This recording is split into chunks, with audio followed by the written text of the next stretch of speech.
Welcome to Besleepy Storytelling, a place where chilling tales meet calm narration. I hope you've had a good day. Here you'll find haunting horror stories told in a soothing way, perfect for relaxing, unwinding, and maybe even drifting off to sleep. If you enjoy this video, don't forget to leave a like and follow the channel for more stories. Now, dim the lights, get comfortable, and let's begin.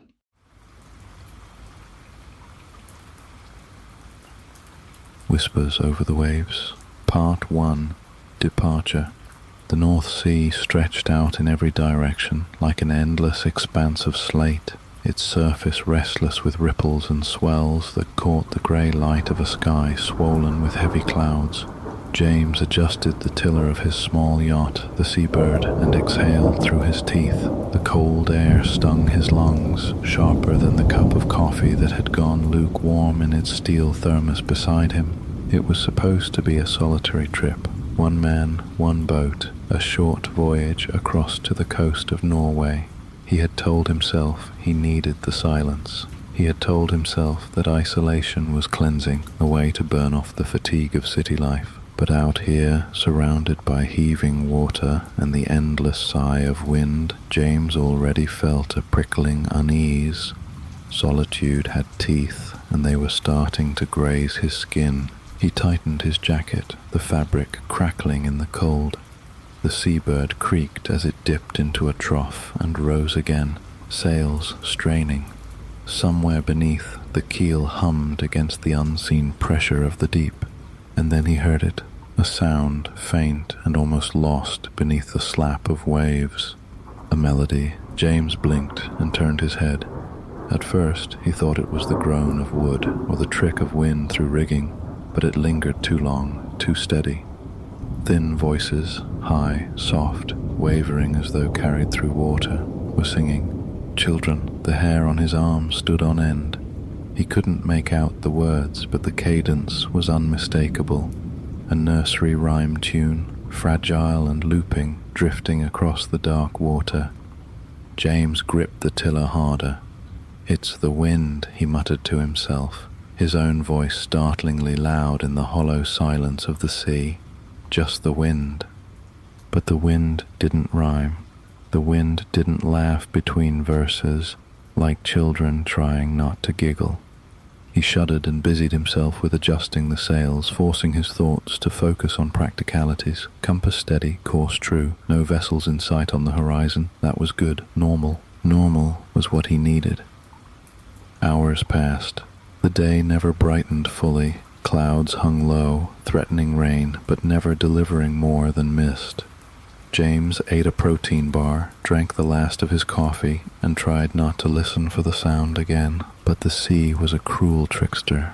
Every so often, just as his mind began to wander into daydreams, he caught it again, a faint chorus, rising and falling with the swell, singing as though from just beyond the next wave.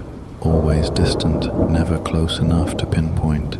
It was worse than if it had been loud. By nightfall, the sky was ink black and the sea turned reflective, the yacht bobbing in darkness. James lit the navigation lamps, their glow painting the deck in weak red and green. The world shrank to the size of his vessel. Everything beyond was void. He sat in the cockpit, flashlight on his lap, and let exhaustion seep into his bones. Alone, utterly alone. The voices came back stronger in the night. This time he could almost hear words, fragmented, elongated, warped by the vast emptiness around him. He thought he heard ring around the rosy, but slower, slurred, and punctuated by whispers. James clamped his palms over his ears. "Stop," he hissed. His heart drummed against his ribs. "There's nothing out there." The boat creaked, and for a split second he thought he heard footsteps above him, light, rapid, like children chasing each other across the deck.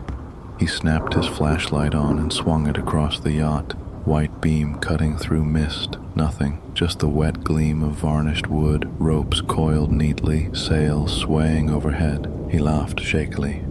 "You're losing it, James." Still, he locked the cabin door when he went below. Inside, the Seabird's cabin felt claustrophobic. The walls were close, the air thick with diesel and salt. James lay in the narrow berth, boots still on, eyes fixed on the ceiling. The rhythmic slap of water against the hull was soothing, almost hypnotic.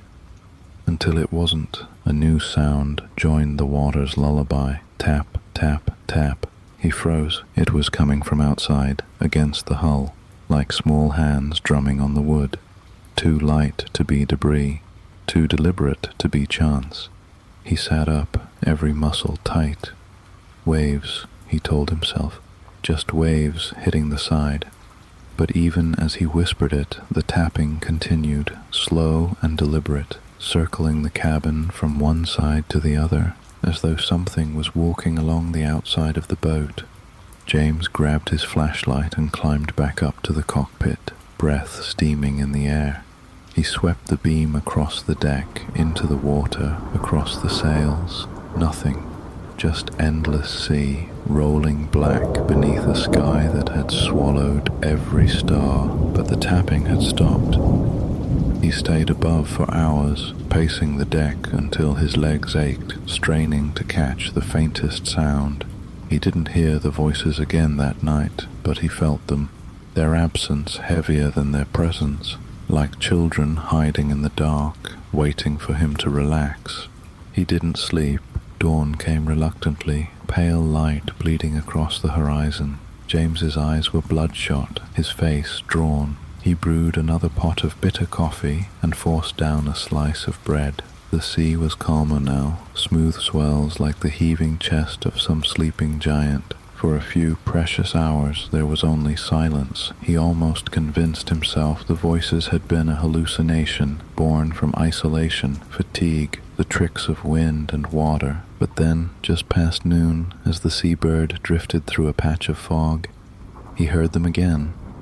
This time closer. The singing was faint, but clear enough to make out words now, a childish chant repeated over and over, weaving around the creak of the mast. We all fall down. The rhyme broke off in a burst of high-pitched giggles. James dropped his cup, hot coffee splashing across the deck. His hands trembled as he stared into the fog, which curled around the boat like grasping fingers. "Hello?" he shouted, voice cracking. "Is someone there?" Only silence answered. Then, splash, something hit the water off the port side. James swung the tiller, straining his eyes. Shapes shifted in the fog, darker patches among the grey. He thought, just for a heartbeat, that he saw a small figure bobbing in the waves. A child's head, hair plastered to pale skin, mouth open in a grin. He blinked, and it was gone. The voices erupted again, louder this time, circling the yacht. James stumbled back, chest heaving. His pulse thundered. "Not real," he whispered. "Not real, not real." But his hands were already clenching the flashlight like a weapon, his eyes darting at every sound. Something brushed the hull again, dragging, scraping, like fingernails trailing across wood. He thought of shipwrecks, of the drowned, of stories he had half listened to in bars about sailors lost at sea, bodies never recovered. The idea clawed at him. What if the children were real? What if they were still here? The fog thickened, swallowing the horizon. The sea became a blind labyrinth, every sound magnified, distorted. James's mind spun. He gripped the tiller and forced the seabird forward, praying the fog would break. But the voices stayed with him, and when night fell again, they sang him into darkness. Thank you so much for listening to Besleepy Storytelling. I hope you enjoyed this first part of the story. If you did, please leave a comment below. I'd love to hear your thoughts. And don't forget to like and subscribe so you won't miss the next part, which will be coming very soon. Until then, rest well and sleep peacefully.